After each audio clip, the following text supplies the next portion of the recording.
Sandy Davidson was a 3-year-old boy who disappeared from his granny's garden on the 23rd of April 1976 in Irvine, Ayrshire.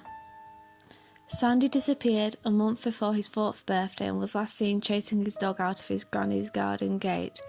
His parents lived only yards away and had dropped off Sandy and his sister Donna there before going to work.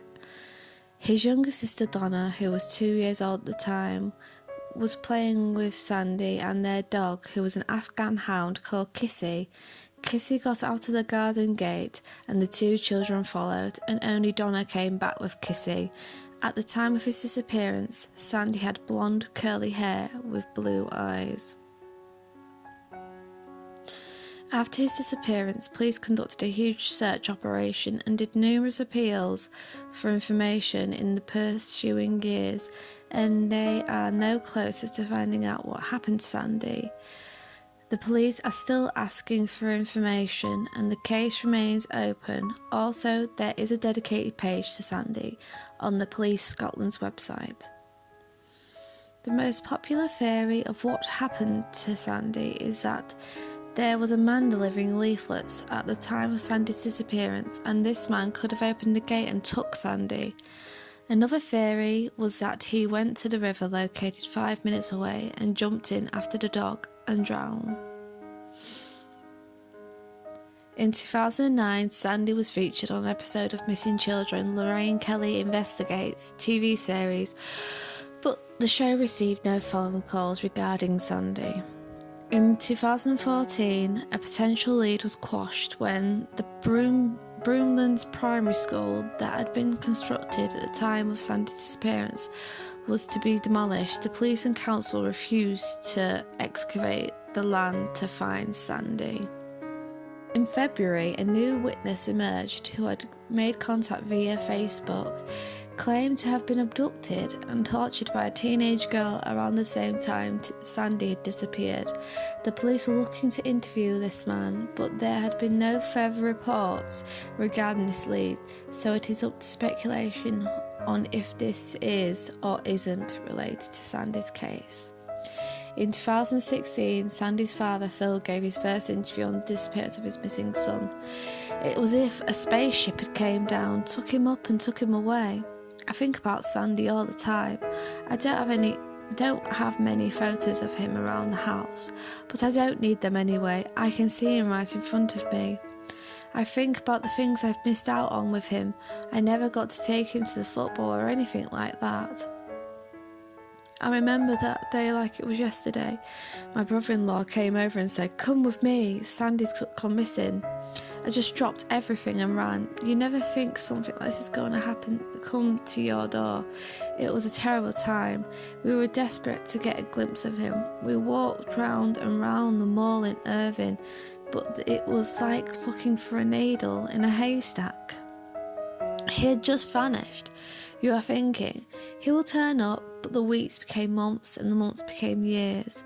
We searched for years, all around Irvine, but we just couldn't let it go.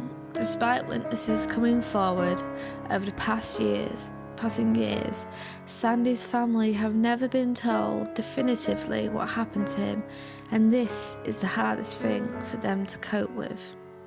You don't ever get over something like this. It's like the not knowing. We have no idea what's happened, whether he's coming back, if they found Sandy, and if he was dead, which obviously I hope is not the case. At least we could bury him and know where he was. Not knowing where he is kills me. We are all in limbo. The police did a lot at the time. If anybody thinks they know anything new, then we hope they get in touch. In 2017, Sandy's sister Donna did an interview where she spoke about her brother. She spoke about how there were sightings of him, at the time walking away holding a man's hand.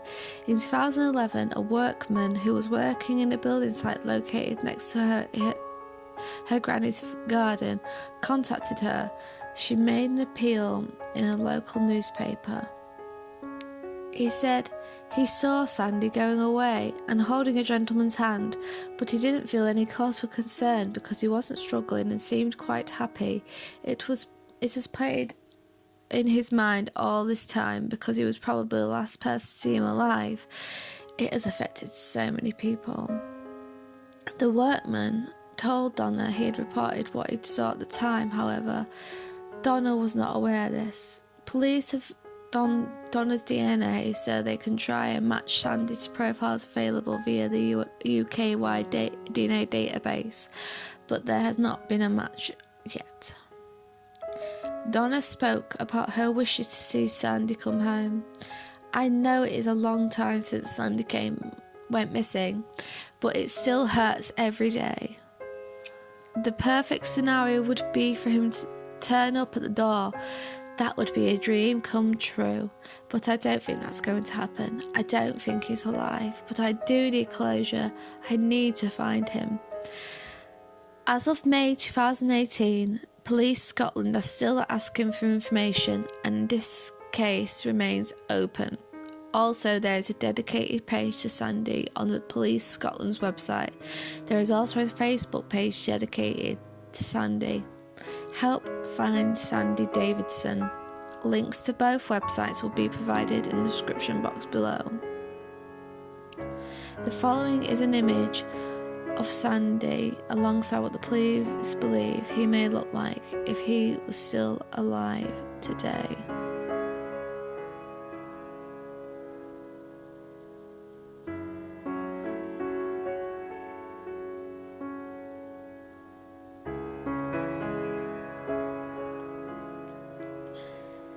If you have any information regarding this case, please contact the following: Police Scotland on 101, or you can anonymously contact Crimestoppers on 0800 555 111.